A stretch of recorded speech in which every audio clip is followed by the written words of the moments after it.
So welcome everyone. This is Kellogg, and it's very nice to bring you all here. Kellogg was set up in 1990 as a college for part-time students, and it is now one of the largest Oxford colleges.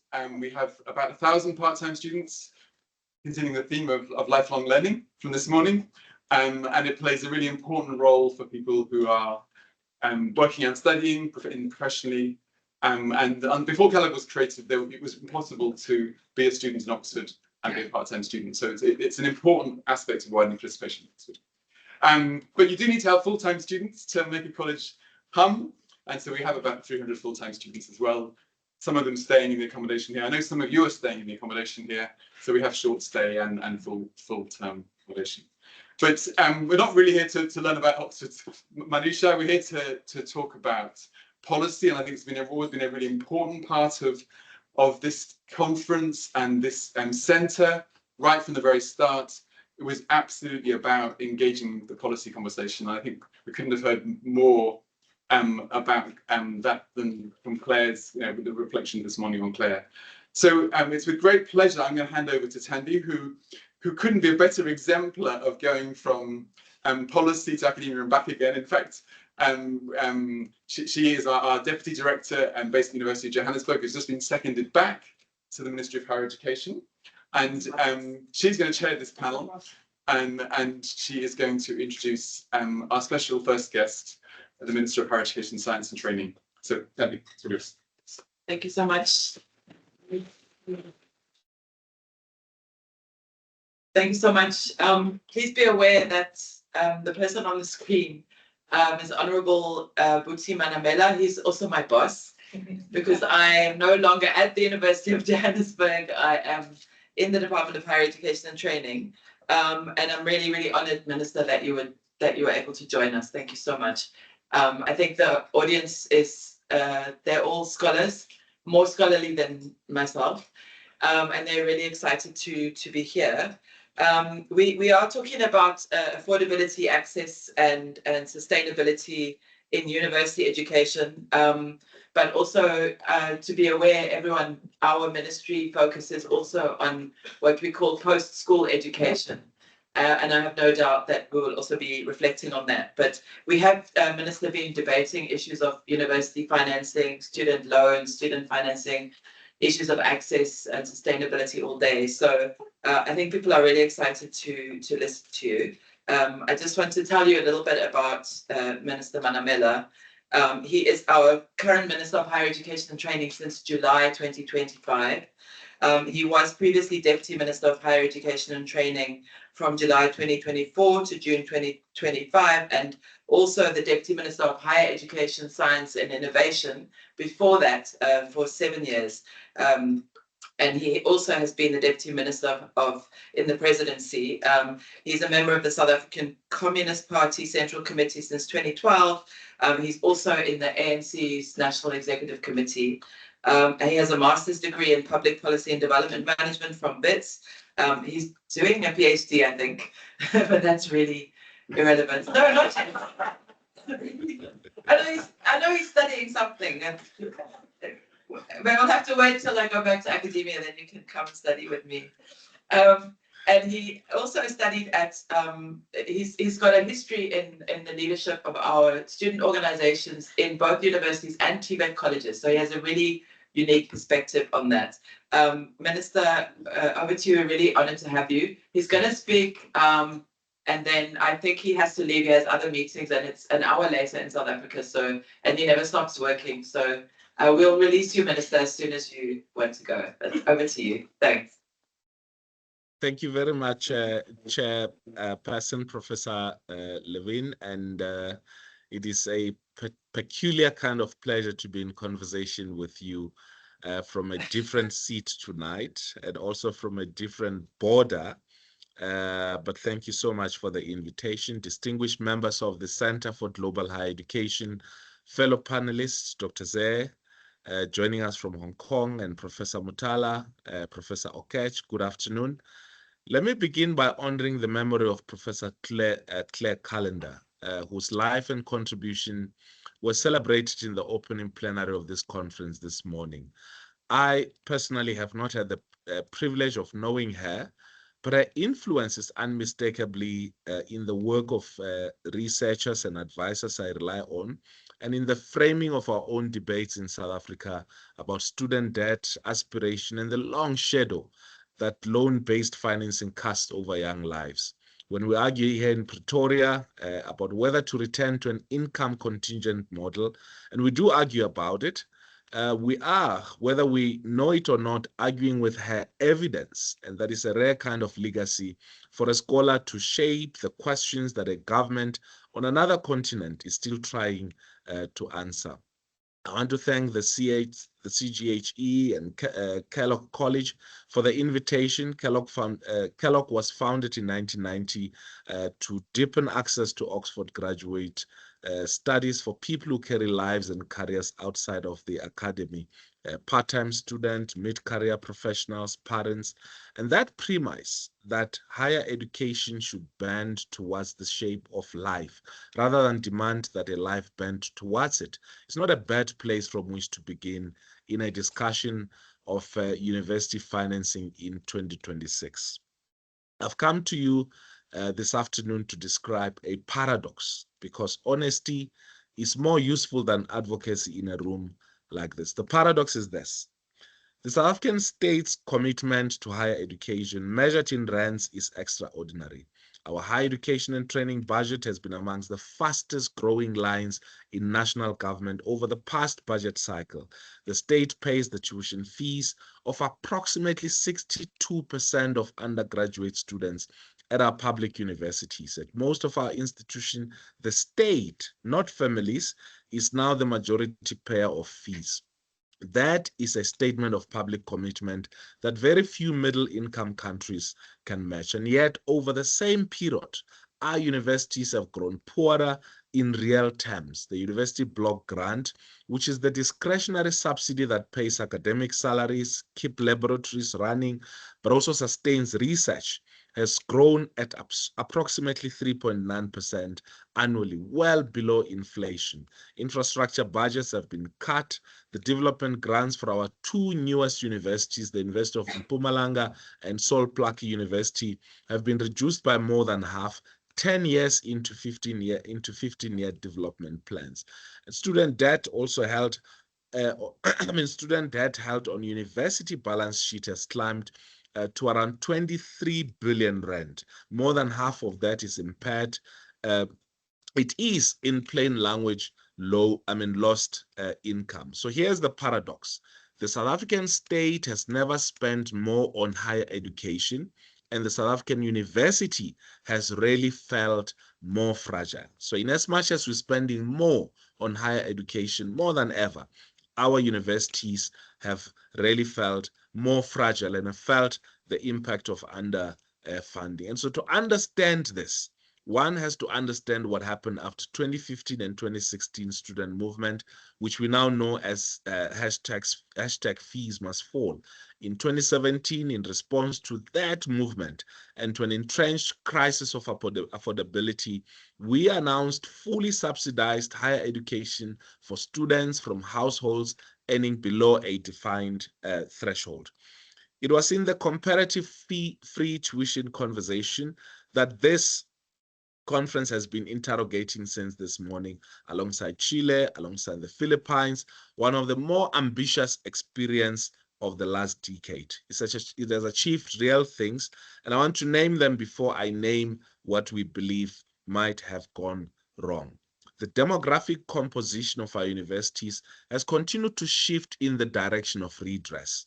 Our own longitudinal core studies show that students on full state financial aid, which is our NSFAS funded students, are completing their degrees at rates roughly 10 percentage points above the general cohort. That is counterintuitive to some, but it is consistent with what we know from the international literature. Financial precarity is a heavy drag on academic performance, and removing it is actually very transformative. And so young people from working class and rural households who a decade ago would simply not have been at university are now there and are on the whole succeeding. I say this plainly because the critique of our funding model is often leveled as though the policy has achieved nothing. It has achieved a great deal, but the design of the 2017 settlement had a structural flaw, and that flaw has become clearer with each budget cycle. When student aid is entirely grant-based, when it is also uncapped in its growth relative to enrollment demand, and when it is funded from within a fixed higher education envelope, then the rest of that envelope is squeezed. Since 2019, shortfalls in the NSFAS budget have been addressed through reprioritization within the higher education budget itself. In effect, the student that pays, the subsidy that pays our lecturers has been used to pay student fees. The infrastructure grant that builds lecture theaters has been used to pay student fees. Similarly, the research development budget has also been used to pay student fees. And in fact, a major compromise was the fact that through state funds, we have to a larger extent discontinued funding comparatively speaking, in the past, funding postgraduate studies, that's our master's and PhD students. We still are, but not at the extent within which we were doing pre-2017. So student financial aid policy has come to drive higher education funding policy rather than support it. And so over a long enough horizon, the funding for poor students will outstrip the funding for the universities that teach them. That is not sustainable, and that is, to borrow a phrase, how a system becomes a victim of its own generosity. And so what are we doing about this? And of course, we're not retreating from the principle of 2017, that no South African young person should be excluded from higher education because their family is poor. That is not, for our government, a bargaining chip. It is the constitutional conviction from which we begin.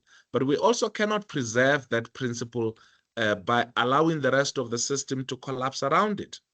And so let me describe this candidly, the work which is underway and some of the options that we consider. And firstly, a sustainable student funding model, which we will be taking to cabinet a 4-tier student funding framework with the objective of implementation at least from 2027. The details are obviously still being finalized, and I will not preempt what cabinet will say here, but the direction of travel is this: a continued full grant for the poorest, an income contingent loan tier for what we've come to all know as the missing middle, those two wealthy for NSFAS and too poor for private financing, but also a buzzer and then a bursary mechanism oriented towards scarce and critical skills, and then a reformed tier of private contribution. The intellectual inheritance of Professor Calendar and of the scholars gathered across this network on what makes an income contingent loan either a breach or a trap will be central to the design. We're acutely aware that a badly designed loan scheme can do more damage than the problem it was intended to solve. The second intervention is around a fee regulatory framework, which has in truth been in place in South Africa since 2016, not by statute, but by an annual compact between the minister and the vice chancellors, in which we negotiate a sector-wide cap on fee increases.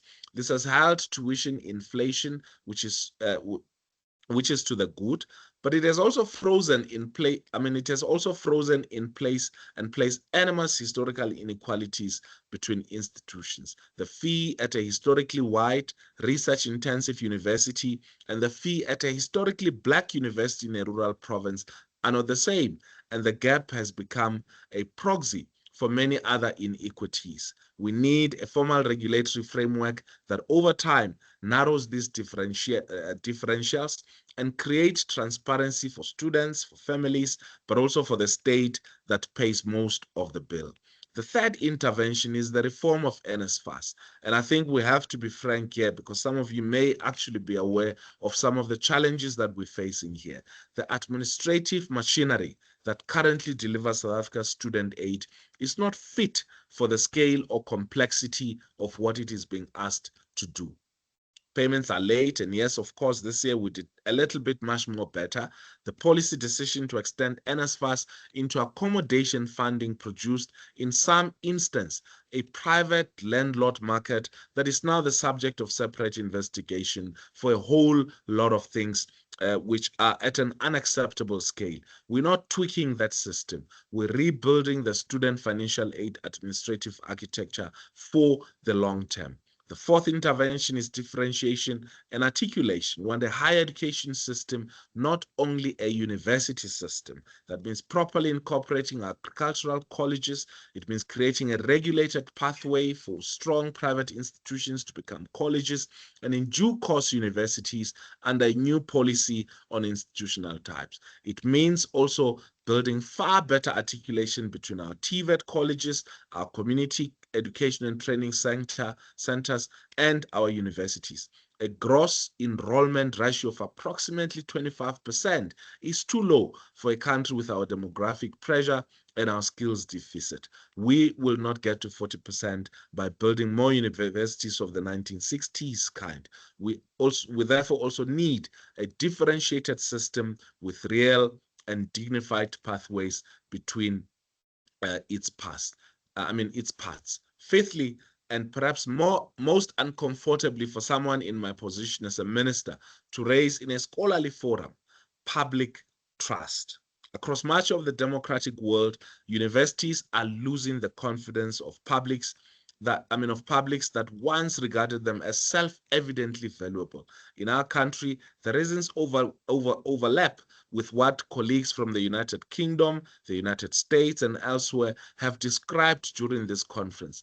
Graduate unemployment, the cost of higher education, a perceived distance from the realities of working class life, but they are also sharpened by a particular history. If we do not rebuild that trust, the political coalition that sustains public funding will erode, regardless of how elegantly we design the funding instruments themselves. Building trust is not a communications problem. It is a governance problem, an outcome problem, and also a transformation problem. So let me close by saying what I think South Africa offers to the conversation this conference has convened was sometimes viewed, particularly since 2017, as a cautionary tale. The free tuition country whose fiscal arithmetic did not quite add up. I understand why, but I also ask why. I also would ask you to see us also as something else, a middle-income country that has refused to treat the affordability of higher education as a matter of consumer choice, and has decided as a matter of constitutional conviction that poverty cannot be a fee a student pays to remain poor. What we are struggling with, the tension between broad-based access and institutional sustainability, between the financing of students and the financing of knowledge production, between redress and quality, between free tuition as a political promise and free tuition as an implementable system. These are not, in the end, South African problems. Chile is wrestling with these. The Philippines is wrestling with them. Brazil is wrestling with them. Much of the African continent about to undergo a demographic expansion that will roughly double higher education demand within a generation. And therefore, our continent is also wrestling with them in advance.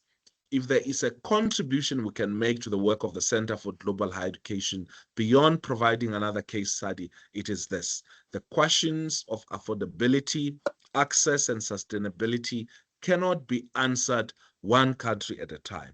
They require the comparative, evidence-led, policy-engaged research that this center exists to produce. We need you, and I mean this bluntly, to keep asking hard questions about what works and what does not, including hard questions about us. And I came here this afternoon to describe a paradox, and I will leave it with you to interrogate. But I'll also say this in closing. I'd rather be part of a higher education system that is trying imperfectly and sometimes clumsily to make education a public good than govern one that has given up on that attempt. That is the system that we came into office to serve, and that is the system our department is working with our universities, with our students, with our researchers, and our international partners, not least those who are in this room, to ensure that we rebuild that particular system. Thank you very much for having me here, and I'll listen a bit, but with time will indicate to be excused, from the summit. Thank you so much.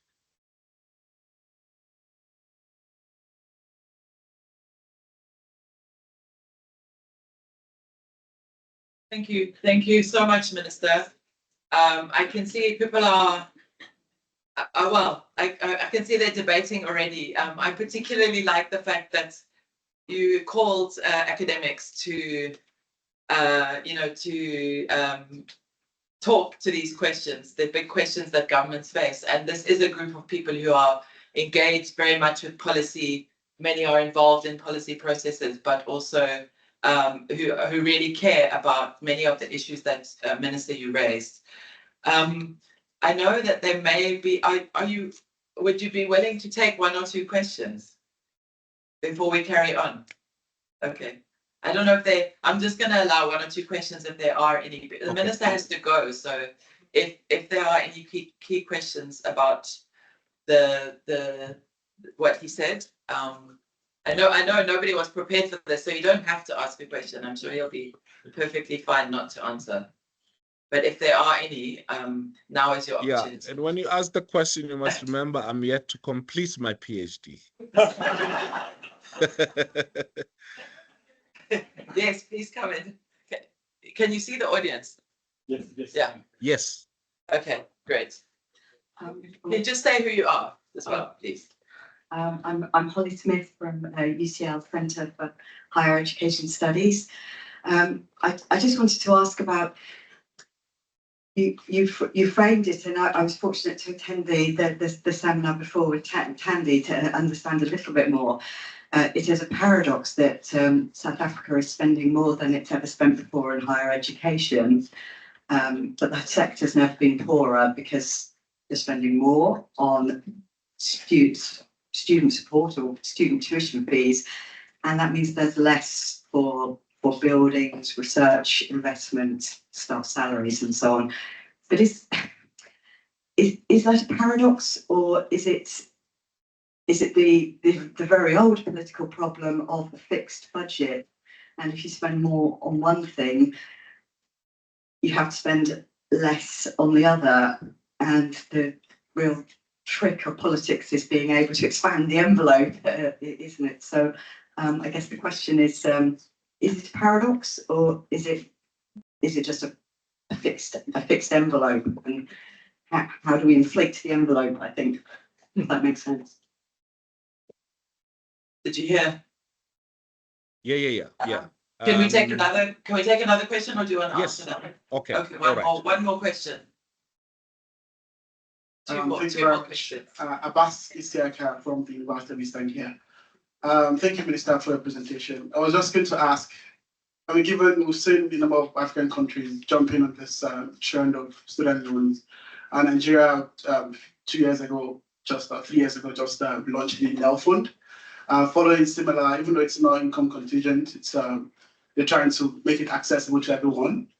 So in this case, if there's one thing you want to share with your fellow African ministers regarding student loan on the continent, what would that be? Thank you. Thank you. We've just got one more question, Minister, in the front here. Okay, I battled to get the second question, so maybe if you can help me with the question, Thandi. Yeah. Yeah, sure. So the question is if you had one piece of advice for your fellow African ministers on the issue of student loans, what would it be? The prelude to that was talking about some of the introduction of a new loan scheme in Nigeria. I also didn't get the name of it. NEL Fund. NEL Fund. Yeah, Nigeria. Okay. Yeah. So that was the question. We just have one more quick question. Hi, thank you so much. I'm Tugay. I just finished my PhD at UCL. I am about to take my position at Turkish Minister of Education. So I assume we do have a kind of common problem. In these societies, middle-income countries, there's a huge inequality problem. So therefore, the investments may not have the intended outcome of the social justice and other massification problems. So how to deal with that kind of stuff as well at the same time? Did you manage to hear that?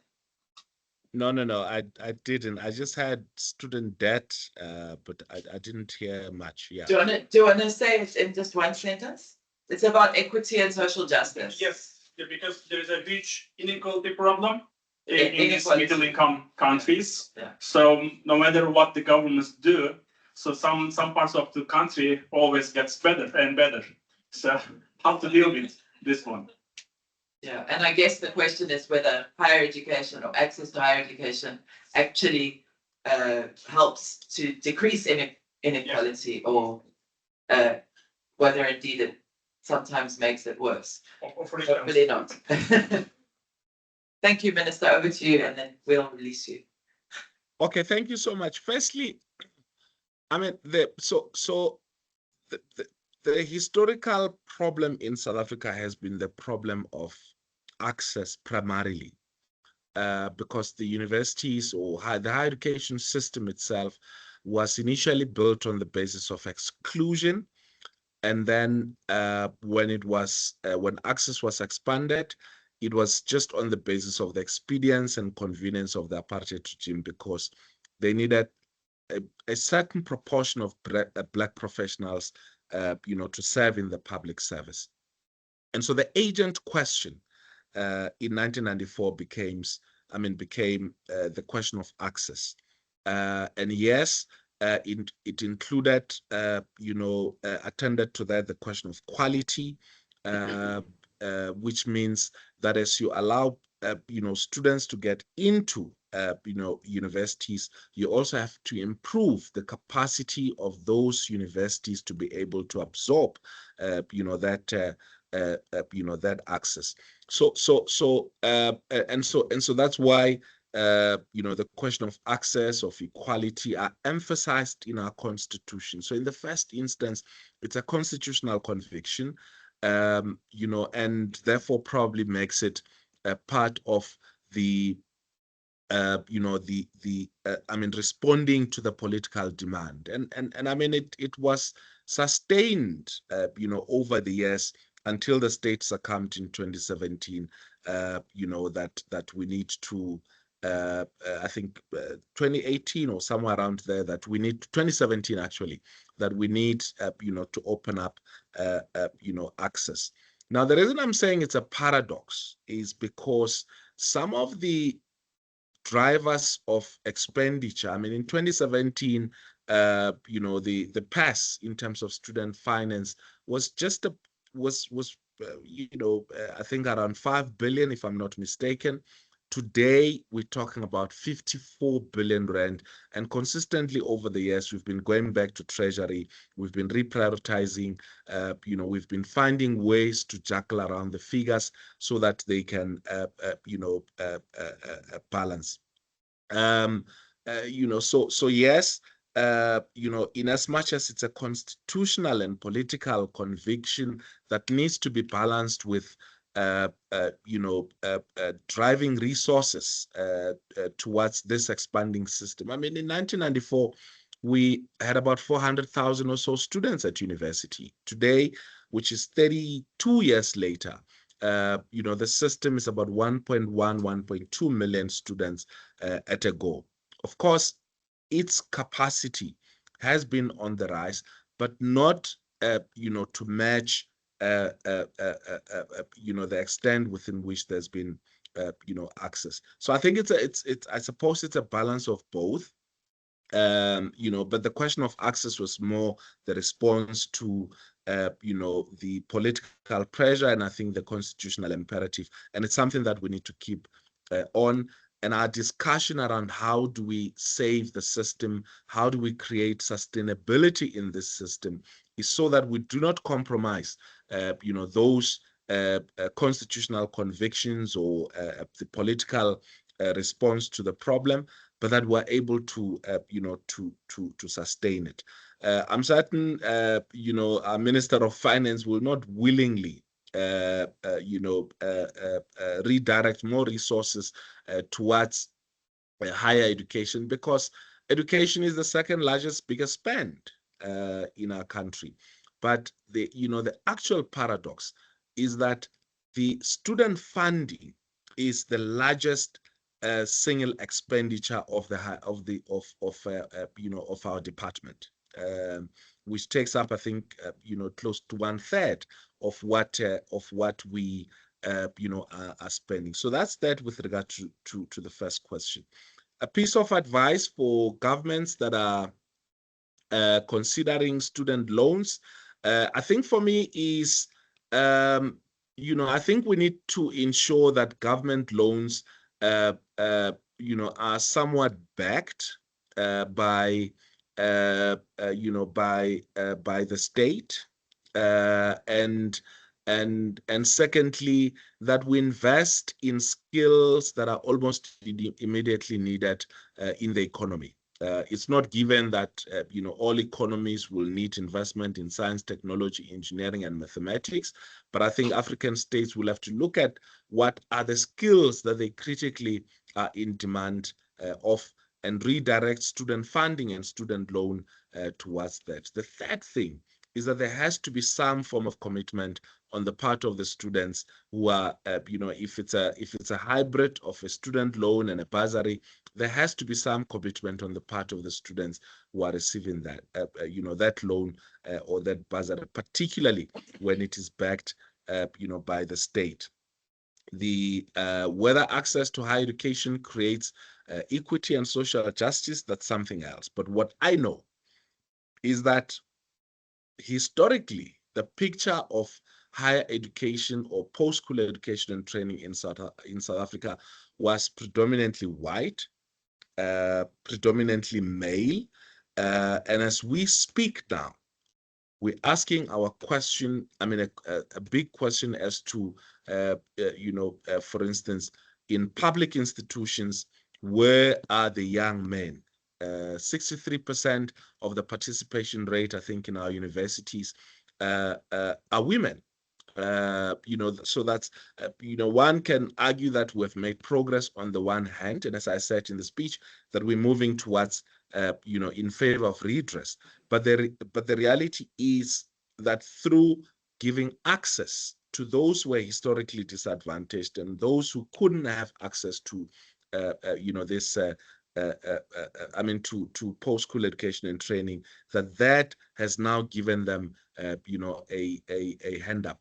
The majority, well, let me not say the majority, but a significant portion of our human resource in the state, public servants, some in the private sector, others in the highest echelons, of service, are there because of the skills and qualifications that they could only receive. They could only receive because they received, student funding. So in South Africa, I believe that there is, to a certain extent, access to education can and does lead, to equity and in addressing the imbalances of the past. Probably if it doesn't, we don't have to look at access. We'll have to look at the quality of that education that is being provided. And I think for me, that's, was the critical thing. But thank you so much for those questions. And thank you for having me. Hope you have a good conference for whatever that's remaining of this conference. Thank you.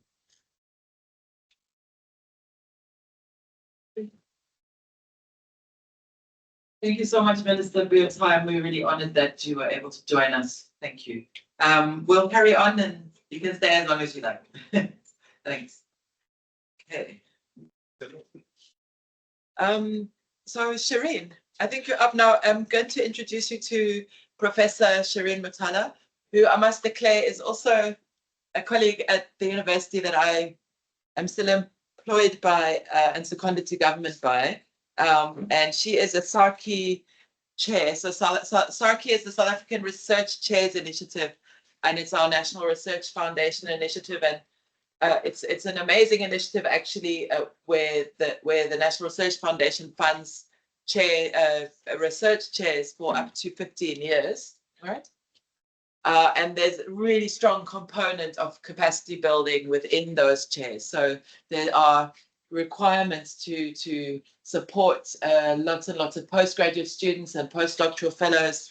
And so the chairs are extremely busy, often long beyond their retirement, or their sort of supposedly official retirement, developing younger scholars. And Prof. Motala plays a really important role in the policy space. She was also head of the postgraduate school at UJ. She's also a total veteran of the South African education policy environment. In fact, a recent book that she has been part of is talking quite a lot about some of the early policy making moves, even pre-democracy, in some of the work that was done through SACID and other structures. And it's a wonderful read if you are interested in the South African history. And I should have brought a copy for you, David. I'll get you one. Where did you get one? Thank you very much. Okay, good. Okay. She is an NRF rated researcher as well. And she is widely published. She continues to be one of the most active publishers in the field of higher education studies in South Africa. Over to you. Thanks very much. A very glowing introduction. Now I have to declare that it's very hard to speak after the minister for a number of reasons. The one is a lot of the things I was going to say, he said already, and he presented it in such a deep analytical way that I'm going to struggle to keep up in terms of how he presents things. But I hope that I can nuance the debate a little further and also possibly provide some evidence for some of the things that he said. So my presentation today is on equity, access and funding in higher education. And as Thandi has noted, I've worked in the policy space for a long time, starting off as a researcher activist in the early days, and then transitioning to become more involved as a full-time academic. But the debates around researcher activism and scholar leadership continue to be pervasive in South Africa. So, sorry, okay.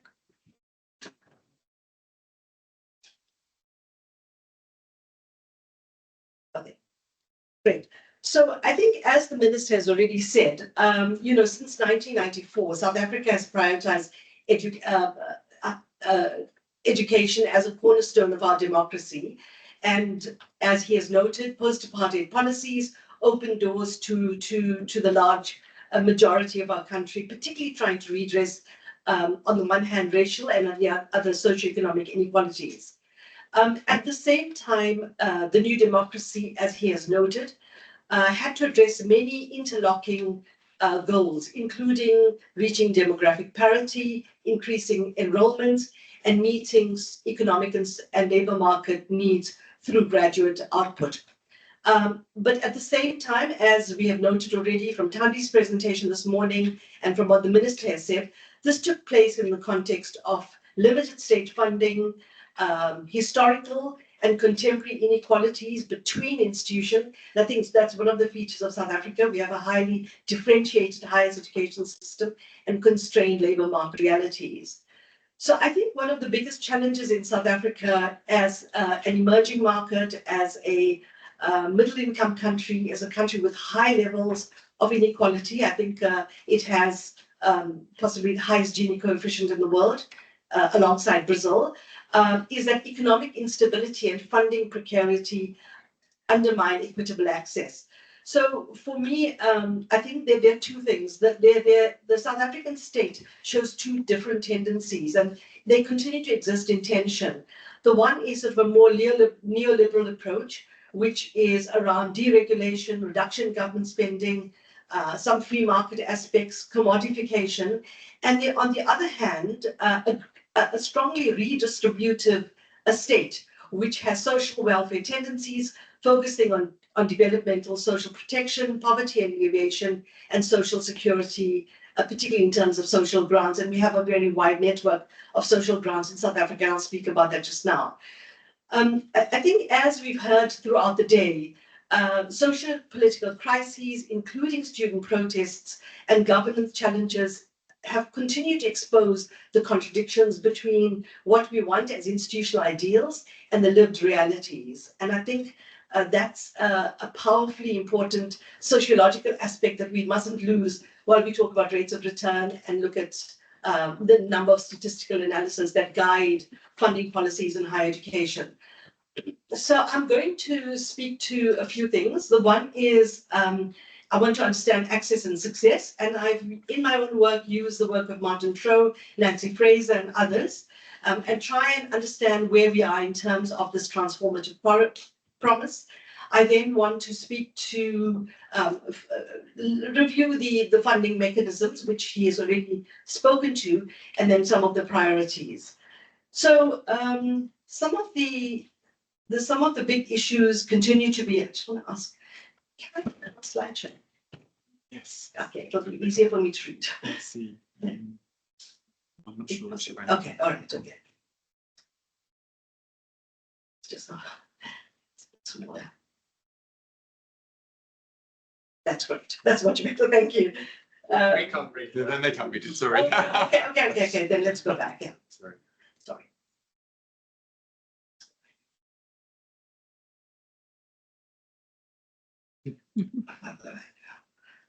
So yeah, over here. Yeah, put it back onto.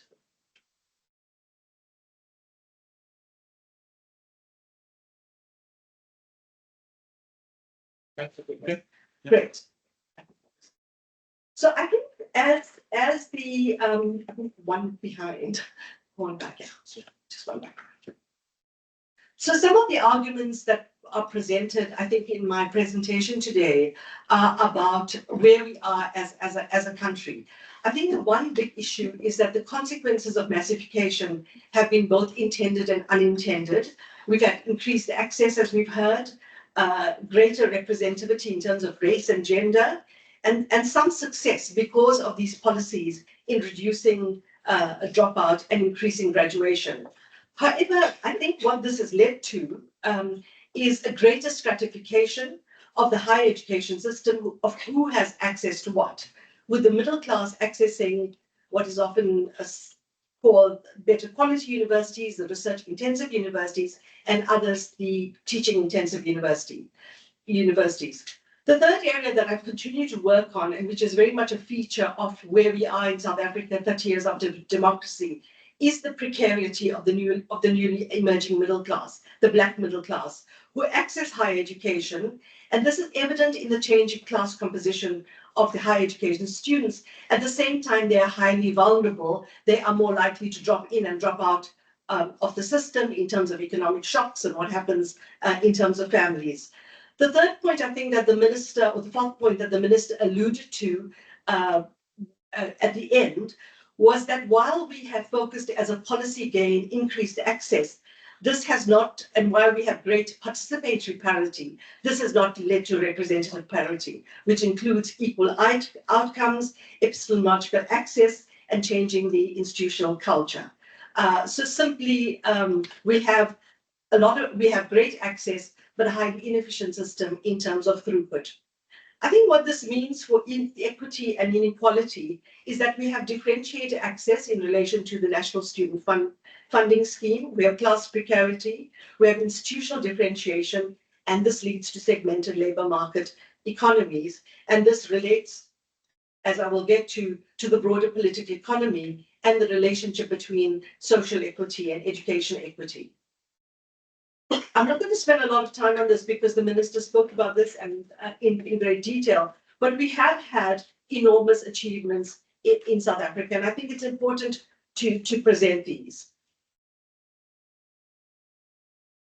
The first is, as he pointed out, we currently have about 63% of women in higher education, enormous growth in that sector. We've had the institutionalization of free higher education. We targeted disadvantaged students. We now have about 77% of our Black students. They make up 77% of total enrollments, highlighting significant demographic progress. And we also have begun to enter into the scarce skills areas like engineering, health, and teacher education. I think one of the points that is often made in the South African context is that while we've had enormous progress in terms of higher education, one of the points that was made by the previous minister repeatedly was that we need to invert the pyramid. That while we have large numbers of students entering higher education and tertiary education, what we actually need is more entry, access and success into the TVET sector and to the community education and training sector. And you'll see the figures illustrate that quite clearly. So I just want to speak a bit about massification, and using Tro's analysis, we have 3 phases of higher education. We have the elite system, the mass system, and then the universal. And South Africa is currently in an unstable massification phase. Enrollment is growing, but institutions are strained. And this is evidenced by high dropout, low throughputs, large class sizes, underpreparedness for students, and weak institutional support, eroding quality and equity. And I'd like to come to that point again. So completion, we continue to have a form of racialized inequality, and completion disparities exist. Only 32% of Black African students graduate within the expected time frame versus 64% of white students. Again, what we have is a system in transitioning, facing the pressures of moving from an elite to a mass system. The other big debate, which we haven't had time to speak about in the sessions today, is that there is a lot of discussion in South Africa around the politics of knowledge production and the curriculum change. And there have been significant calls from students, from others, around African-centered decolonial knowledge and efforts towards this in terms of curriculum change. So this is just to illustrate what we've spoken about already, that in fact, if you look at the blue line, you see the tremendous growth of African enrollment. If you look at the next line, in terms of UNESCO definitions, in terms of participation, you can see that Black African students continue to fare much worse. They are 23% in terms of the overall cohort, of their age cohort, whereas versus the white students who are at 48% of their cohort. So maybe a sobering reality. Where are we now? I think the big issue, as has been highlighted, is that supply and demand don't match. We have large numbers of students wanting to enter tertiary education, but there's a limitation on the number of places available. And I think, as Thandi has noted, this has led to the growth of the private higher education sector. I think the human cost is substantial around this. Unemployment amongst 15 to 24-year-olds is alarmingly high, over 60%, and also the fact that they are excluded from tertiary education. The enrollment rate, as we heard, gross tertiary enrollment rate is way below our other middle-income peers at 24%, and the real participation of Black youth is also low, again, in terms of race. High dropout rate, I've already mentioned this, but we have across universities, and only 56% of our students finish their degrees in 3 years. I think what's important to highlight is that we have a differentiated system with a set of 6 or 7 research-intensive universities, and then we have 21 universities who are teaching intensive, although as the ministers pointed out, there's now some understanding around thinking through how we define universities. But if you look at the student protest, what was really interesting at the historically white universities, the issues were very different with what they dealt. The one at those universities, it was around inclusion and alienation from the dominant culture, funding, curriculum, decolonization. At the historically Black universities, it was largely around bread and butter issues, which was around NSFAS, delays on access, accommodation, food security, financial exclusions. I think as a system as a whole, as the ministers pointed out, we are dealing with declining public funding for education, for quality education, growing institutional debt, a growth of performativity, rankings, the growth of the private sector, all of which I think in my own research contributes to new typologies of inequality in South Africa and to a racialized inequality. Again, the last point by Fraser is just about the fact that while they are entering higher education, they are not completing in the time required or are dropping out. So again, one of the areas of work that I'm trying to do at the moment, and Murray Liebrandt and others in South Africa have done work on this, is about the precarity of the newly emerging Black middle class, and the working class. Where are they going to? So at the beginning of democracy, the middle class was very small, the Black middle class. Now it's estimated at around between 6 and 8%. There aren't very solid statistics on this, which shows there has been enormous growth.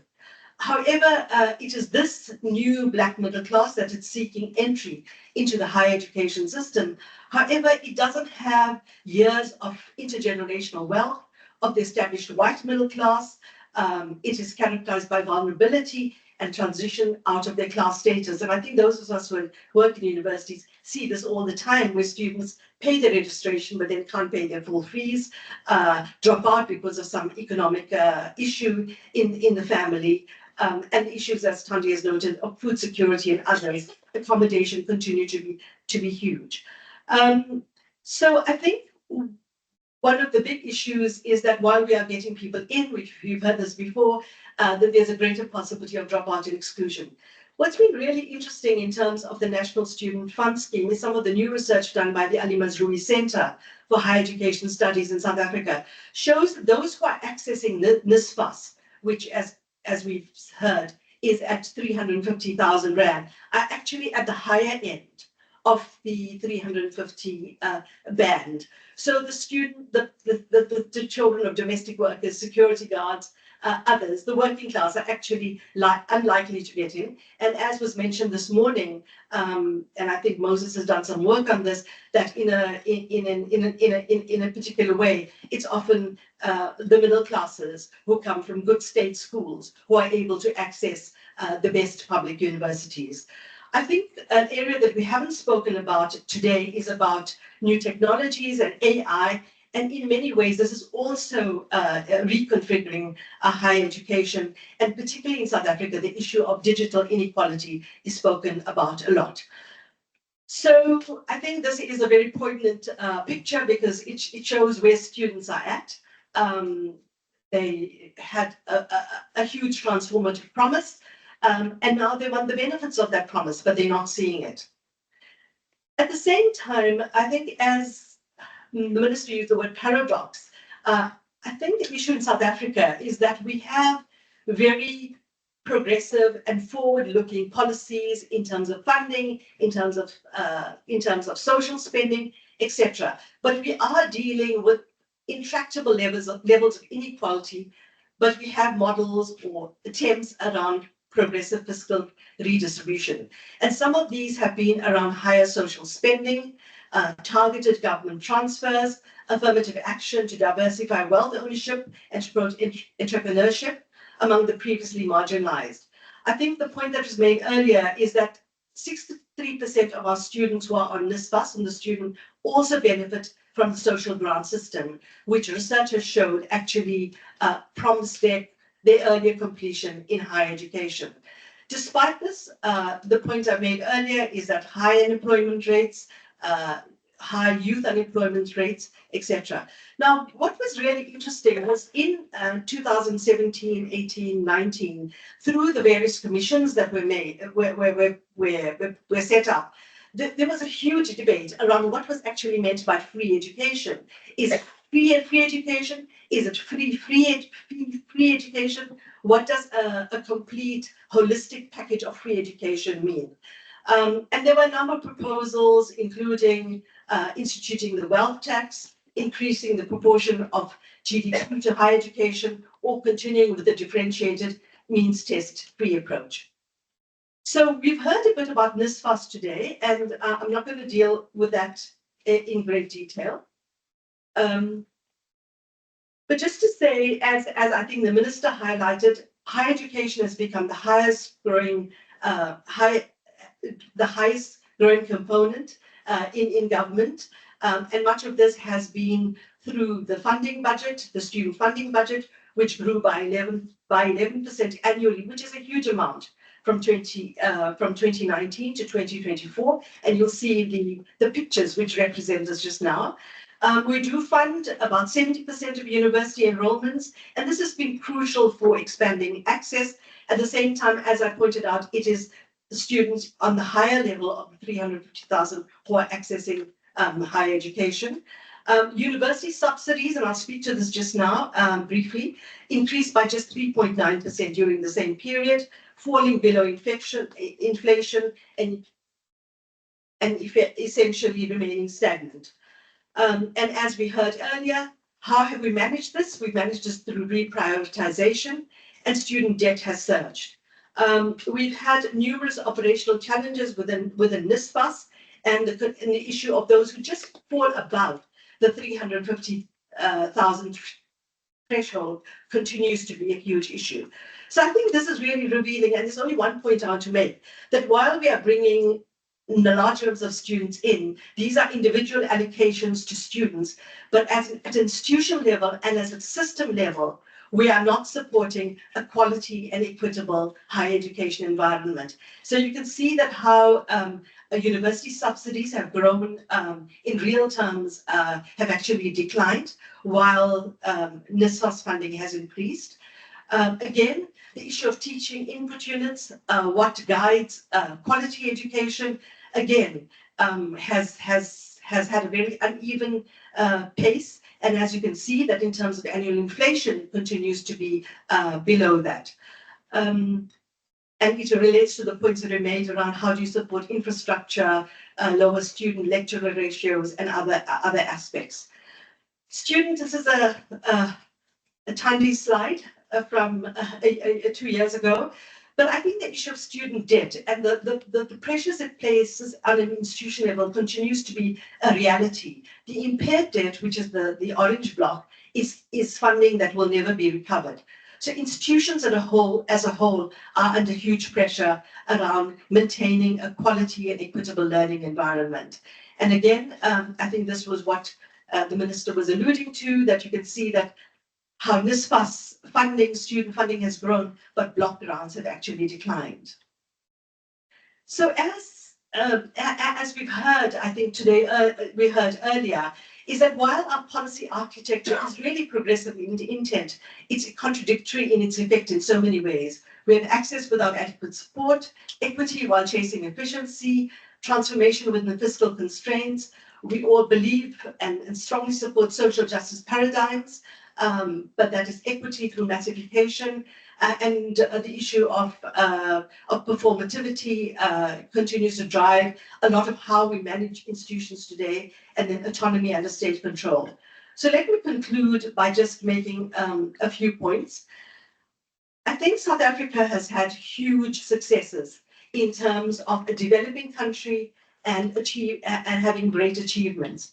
However, I think there continue to be a number of fault lines, and I'll just speak to these very briefly because my time is up. The first is that we need, as I think the minister was alluding to in terms of the last point that he made, we need stable policy frameworks, decisive actions, and strong institutional and systemic capacity, which must be the pillars for resilient and high impact education system. So in terms of priorities, I think this I've taken from Moses Oketch's work when he presented in South Africa, but the quality of secondary schooling is really important in terms of providing a better pipeline into higher education. The second is to understand precarity better and provide scaffolding for those students. The third is to rethink the higher education funding model, and there is some discussion now about whether the amount of student funding should be linked to household income. This will be a lot of work, but it may be something to consider. And the last is inverting the PSEF pyramid so that we have a viable post-school sector where young people can have solid opportunities in entering the labour market. I think this is, the questions we have as academics and researchers is what is the implementation strategy and are the policymakers listening to all this research? Thank you so much. Thank you so much, Shireen. Sorry for rushing you at the end there. I feel like as South Africa, we have been very well represented today. Yes. So it'd be great to hear from someone else. I'm going to introduce to you Professor Moses Oketch, who is at the University College London Institute of Education. He is a professor of international education policy and development, and he's head of the Department of Education Practice and Society in the Institute. And he's also a fellow of the Academy of Social Sciences and editor-in-chief of International Journal of Education Development. And there's many, many other things I could say about him, but I don't want to take up the time and I want to give him more time to speak. It's really nice to finally meet him, as I've read much of his work, but I haven't had a chance to meet him till today. Thank you.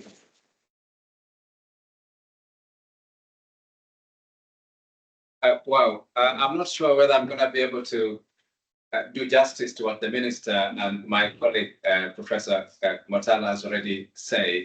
I'm not going to make a presentation as such. Mine was to comment on the challenges that the region is facing in higher education. And South Africa is quite unique, I have to tell you. You say that it has enrollment rate now, gross enrollment rate of 24%. That is really high compared to the region. The region is only about 9-10%. About 9 million young people are enrolled there. And that represents just about 4% of all the young people enrolled in higher education in the world. So it's really, really doing catch up. That's why I said what I'm going to talk about is that we have to look at these finance issues in this session, not only in terms of the challenges we have seen in South Africa and also the issues of inequities and social justice in higher education, but actually just the hill that is upfront for this region to climb in order for it to catch up with the rest of the world.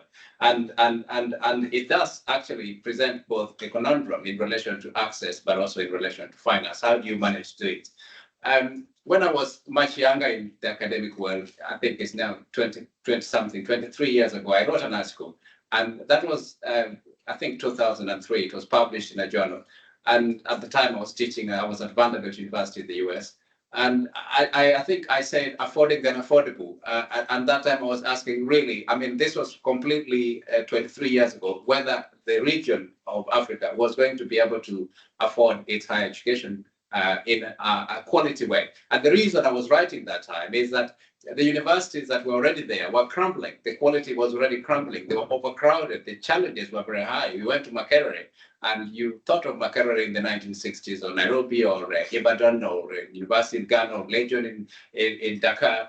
And they were not the same as you would say Cape Town or Wits in South Africa. These were still very strong institutions as they are. But the region started with a very strong elite, very good universities. And remember, these universities created the foundation for the statehood and the political structure and the whole running of government that is there. Universities were actually synonymous to being a nation. So each of these nations had a university that was flagship university, synonymous. University academics were quite prestigious in terms of their career. And you see, in a period of just about 2 decades, that had actually collapsed, and the political structure had actually left the universities hollow. And now, nearly 40 years down the road, we are doing catch-up in the region. And that's why I said I wanted to look at it in terms of catch-up. And this graph just shows you what the challenge is. Look at what China has done. It's amazing. Of course, they have resources to do that. But you can see that China was very much the same as nearly Sub-Saharan Africa in the 1980s. And it is possible. It is possible to make this change, because you can see from 2000, just look at how it has climbed. Look at where Sub-Saharan Africa is and the high-income countries. And expansion has happened, but it's quite modest. And so the catch-up is going to be tough if you look at the demographics. And this is the biggest challenge for finance. How do you finance higher education in the region so that it looks like Latin America, or maybe it looks like China, or even South Asia is picking up. So, and we are talking of a region that by 2030, I think is going to have the largest demographics in the world, about 3 billion people by 2050. You're not going to be able to build the universities that fast. You're not going to be able to train staff to teach them high quality higher education that fast. So this graph, basically, David asked me to talk about the challenges. And I say, to me, when I look at this sort of graph, it summarizes what the challenge is for the region. And whether we can be able to actually address all the concerns. I think, as I said, South Africa is unique. South Africa's 24% participation rate. That is already more than double the participation rate of the rest of the region. And so it is grappling with a big issue. And even if you just look at this is much earlier, and you just look at the proportion of the population that has higher education.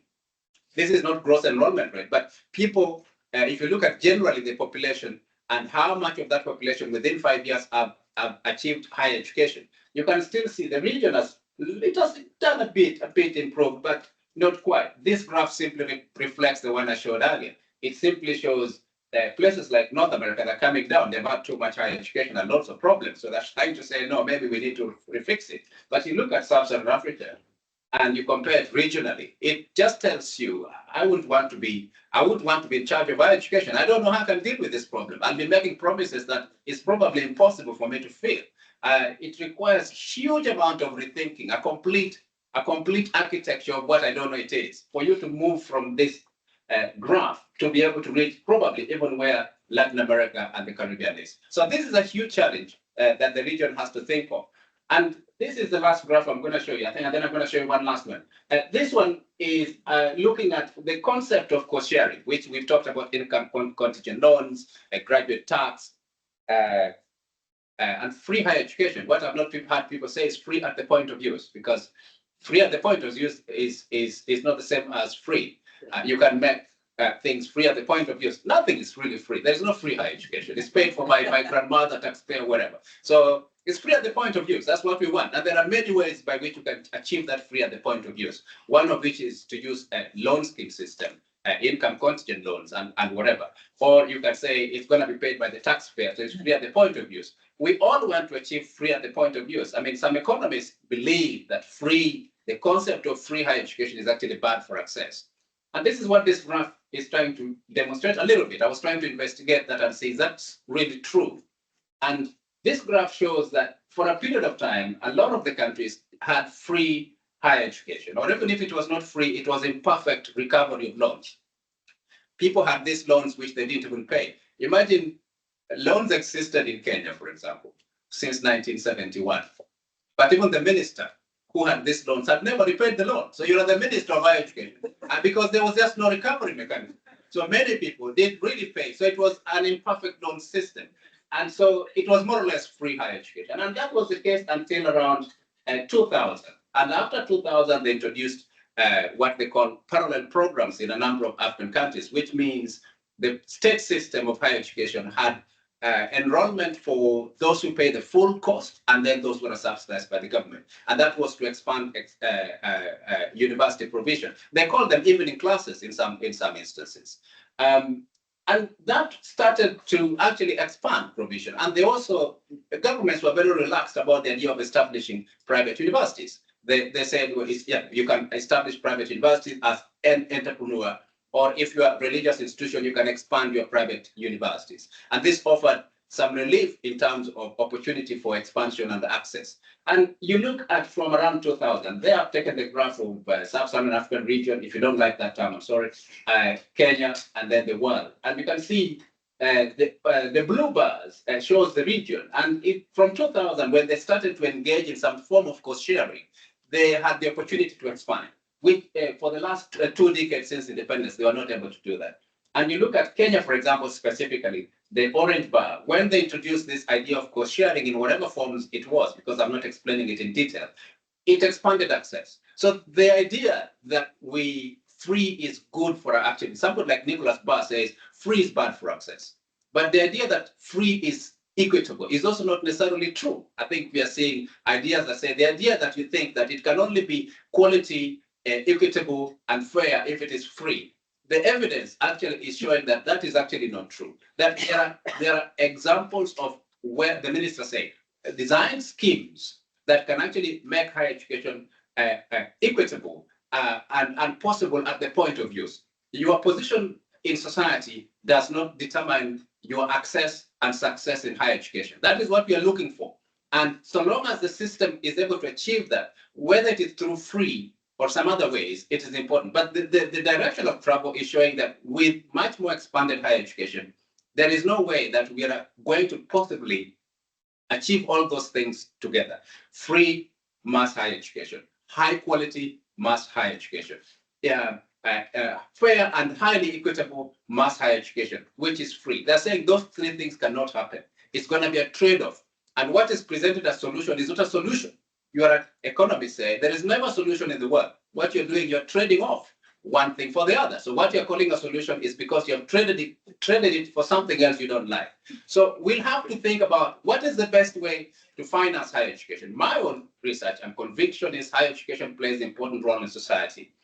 Higher education improves household production function, which saves government's money. Most households with parents and children who are educated more tend to behave well or do better in society. And that saves government money in many ways. Higher education has got important contributions to future generations. And so that is also important in terms of democracy, challenging good governance, and etc. It is not just earnings alone that should define an income contingent loan. We need to define the income contingent loan also in relation to these other contributions of higher education. The same person with the same higher education, the same human capital, you use it 3 times. You're using it now here, sitting, listening to me. That is your human capital. You're using it. You go in the household, you use the same human capital. The only time you don't use it is when you're sleeping, but even probably your dream is better. You might be dreaming something better because of your human capital. We use higher education in so many ways, and yet our preoccupation is on graduate premium and graduate earnings. I think economists have become lazy in being able to really model these 3 aspects of higher education properly to inform any loan scheme. And that is what I'm looking for. If we are able to model what exactly is the contribution of higher education economically in terms of household production function, economically in terms of contribution to society, and then you add that to the graduate premium, then you really have a good model. But a model that is completely only based on graduate premium, I think is only taking one side of the story and leaving the other 2 pillars. And I think we have been very good at explaining, because it's not easy to measure these things. And when you go to speak to the Minister of Finance, and you're talking about higher education is really good for democracy, I mean, you're talking abstract to the Minister of Finance. He doesn't understand. What do you mean higher education is good for democracy? But when you say, oh, higher graduates earn 2 times somebody who does not have a degree, that makes sense. So they say, oh, graduate premium, then they should pay a bit back. We need to quantify as much as possible, whether through proxy, in whatever imperfect way they are, these other contributions of higher education to society. And therefore, when we design a loan scheme, we know that this loan scheme takes into account these other aspects. I was trying to do that in this last graph. So this last graph, I looked at some data that exists, it's very small data, to look at about 25 African countries, and to look at the extent to which those with higher education in terms of enrollment, correlating that in a regression model, to look at your life expectancy, your voice accountability, political violence, control for corruption, regulatory quality, which in terms of governance, government effectiveness, and the rule of law. By the time I finished running the regression, I was very disappointed. Because as you can see, higher education contributes nothing to any of those things. So the evidence in the data completely tells me that actually, if I show you another graph, which I'm not showing here, when I look at primary and secondary education, that is where I see these things all changing completely. And I did ask, so why is it that secondary education and primary education makes contributions to these things, but higher education does not? My conclusion was to blame my data, to say, probably I don't have large enough sample size. I only have 25 interactions from a number of countries. So maybe I don't have the power to generate that. But I think that the more we do this kind of work, and then we plug this work alongside with the graduate premium, we are going to be able to convince ministers that it's not only the graduate premium that designs the loan scheme or the funding model. The funding model should also include these aspects. And I think, considering Sub-Saharan Africa, the region is going to face a massive challenge. And the discussion around how to finance it cannot simply be based on how many young people will be able to get into higher education. We're not going to be able to do that. The question is also to think about aspects of lifelong learning, which are connected to higher education, because we won't be able to get enough universities for the generation now and the next. Many of them will become adults and older without ever stepping in a university. So the alternative is interventions that are outside the university that can actually help them to become functional, literate in society. Thank you very much.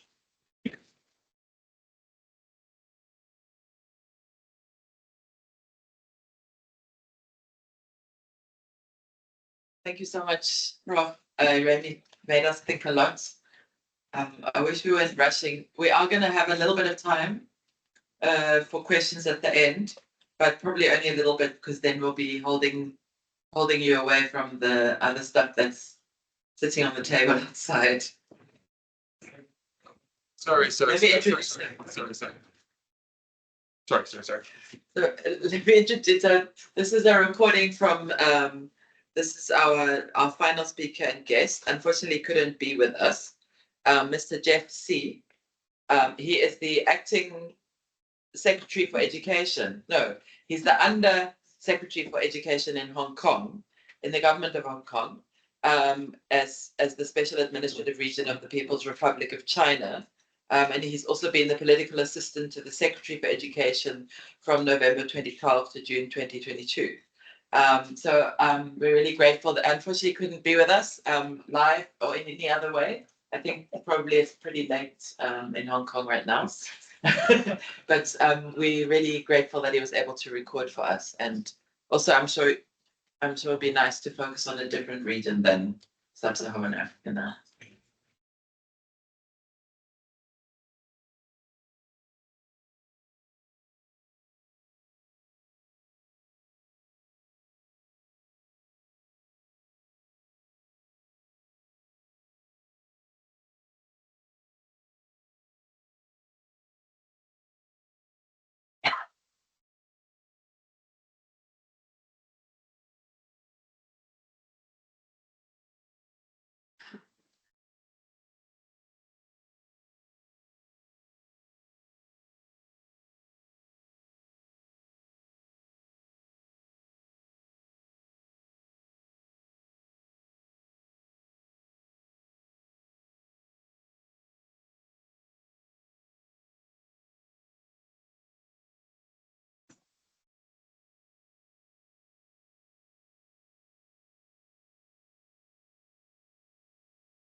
Good. Thank you.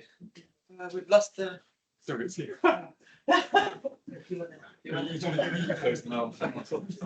Okay, thank you so much. Thank you so much to Professor Mock for also organizing that. He's our co-director, deputy director on the Center for Global Higher Education Leadership Group, and he's going to do a closing presentation. But before that, I want to say I'm sorry that we've run out of time. We did want to have more engagement. I'm really thank you to Minister Manamela for being available to answer questions. And thank you so much to Prof. Motala and Prof. Oketch for very thought-provoking presentations. I don't think necessarily, Prof, you repeated the things the Minister said, but maybe I think after all of our presentations, probably South Africa's been well represented at this year's CGHE. And also thanks to Prof. Oketch for some really thought-provoking and excellent questions for making us think. I'm sorry, I think both professors are going to be with us tomorrow as well. So if there are questions that you have for them, please take the opportunity either now or tomorrow to engage with them. We don't have time for further engagement. And if you want to know more about Hong Kong, then Professor Mock is the person to ask. He's going to come up. I think after that, initially listening to the Undersecretary, I thought, okay, Hong Kong seems like a pretty cool place to be an academic if any of you are thinking about thinking about moving from wherever you are. But I just also want to thank David for giving us as the Sub-Saharan African region such a big voice and space today. I really appreciate that. And to the leadership team of the CGHE for making all of this possible. Thank you so much. Thanks, okay, I'm really aware that the wine is poured and you're desperate to get into the sunshine. Kaho, I'm going to keep you to just a few minutes just to say something very briefly about Hang Seng because we have to celebrate. Kaho has been a real friend of CGHE for a long time. He's just been made president of Hang Seng University, and so it's lovely to have on our team incoming president of Hang Seng University, which plays an important role in Hong Kong. So please, a quick round of applause for Kaho.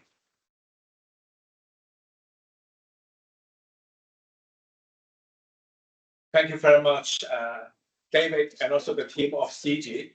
It's indeed my honor to have joined the CG since its foundation led by Professor Simon Martinson.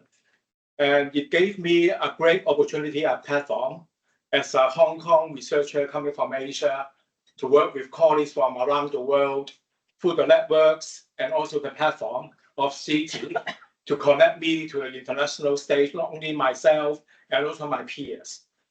And I thank the Undersecretary for Education giving the talk. Basically, it's not an advertisement about Hong Kong. This is a message sent out on Hong Kong as a very small city in Asia. We have been facing challenges not only at the global stage, especially dates back to 2018 and 19, Hong Kong experienced a very difficult time politically and socially, and people began to doubt about whether Hong Kong University can survive and whether Hong Kong University can still perform up to a certain expectation. So I'm today very thankful to the government of Hong Kong and also the national government in Beijing for supporting Hong Kong to aspire to be an international hub for higher education. So today I would like to share with you a few slides only about Hong Kong as a global educational hub. And people may doubt about, certainly ask why Hong Kong only has about 7.5 million people. Hong Kong, unlike England or other places, have a lot of natural resources. We are mindful about the only thing is about people. But how to attract people and make people the talents becomes the core issue, not only for education institutions, but for the whole society. And why Hong Kong? Because Hong Kong aspires to become a global education and talent hub, and is ideally coming from our history, and we are put into the position as a melting pot and also a place which marry East and West. And I can assure you, after the changeover, since 1997, Hong Kong remains very robust in terms of the conversation, in terms of the international connectivity, because we truly believe Hong Kong is an important window of my country, Chinese mainland. It's one of the major windows connecting people from Chinese mainland to other parts of the world. So we call upon ourselves to be very humble, to work very hard to maintain and strengthen and enhance this important super connector, position. And Hong Kong's strategic integration economically with the Greater Bay Area also enhance the opportunity for talent mobility and sustainable economic growth. Today, we gather together for discussing about higher education in the equity crisis. We are mindful about access issue. We are talking about how to enable our student and younger generation or different age cohort to have they can afford to pay for education. We are more mindful about sustainability of our system in Hong Kong. So it offers a great opportunity that Hong Kong now integrate more with the Greater Bay Area. For friends who are not very familiar of the Greater Bay Area, it's the Guangdong area, southern part of China, having Line City working with the Macau SL and Hong Kong SL together for not only economic integration, but social and cultural exchange. And universities in Hong Kong are more integrated with the University International and also the Greater Bay Area for supporting a lot of work. And so that's why in the talk that Undersecretary I just highlight, we are talking about integrated with more resources and co-producing greater opportunity for young people to come to Hong Kong. Some of the advantages of Hong Kong is a gateway to China, the world as mentioned. We are very mindful about the international dimension of Hong Kong. So the very scheme rolled out by the governments to send out our talents to reach out to different parts of the world, looking for opportunity for collaboration. But at the same time, we also roll out the Hong Kong PhD fellowship scheme and different form of fellowship to attract students for doing PhD in Hong Kong or be our faculty member through our exchange. And the future focus innovation is important. The government of Hong Kong just rolled out an integrated approach in developing innovation, education, and talent. These three things should come together nicely because we are mindful about we are facing the challenge about war of talents. In what way we can create a productive environment, attracting people not only come to Hong Kong for study, but they think about Hong Kong is a place for doing work, their career, and settle in Hong Kong becomes a core issue faced about Hong Kong government. So through our international talent scheme, Hong Kong is ranked first in Asia and fourth worldwide in the IMD World Talent Ranking 2025. Our investment in education innovation has also helped attract students and people to come to Hong Kong. And ranking is one of the point of reference with only 8 public universities, 3 private universities, including Hang Seng University, and about 10 self-financing colleges. Our system is very small, but happy to share in the QS World University Ranking 2026, we have 5 public universities out of the top 100. And yesterday, Times Higher Education also announced the Asian University Ranking, and 8 of our universities, they are on the top 100. So I'm closing quite soon. And it demonstrates about the attraction about the standing about the university in Hong Kong. But how to make Hong Kong successful, key thing is about collaboration. So reach out to audience today, we look for collaboration because in this divided world, the call for collaboration and cooperation is essential. Cooperation is not only promoting about cross-cultural understanding. We are living in the divided world of globalization. We accept that we are different, but in what way cooperation can promote our understanding and also help us embrace diversity. So talking about Hong Kong's strategic role, I think this is important that the Hong Kong government begin to work more through the Study in Hong Kong program and make sure Hong Kong will be a place for people to consider, to prefer to come to us. About Hang Seng University, we are a very new university. We came from a college of commerce, and about 7 years ago, we grant the status of university. It's a private university, non-profit making. So Hang Seng University, in a recent private university ranking conducted in Asia, we are among 7 in Greater China region and 37th in East Asia. And in terms of subject, we are not too bad nationally in social science, humanity, and this is 2025. The 26 result came out. We ranked 22nd in humanity and social sciences, economic and finance 23rd, and also business and management 23rd. So with that, we are humbled to work together to support the strategic vision of the government and with more international partnership. So I thank colleagues, especially my friend, good friend, working with CGHE together, and I look forward to having more conversations with you. And whenever you come to Asia, also remember there's a small place called Hang Seng University of Hong Kong. You be our guest, be friend, and work together for promoting better understanding of the differences, and we work together to promote peace across different corners. Thank you very much.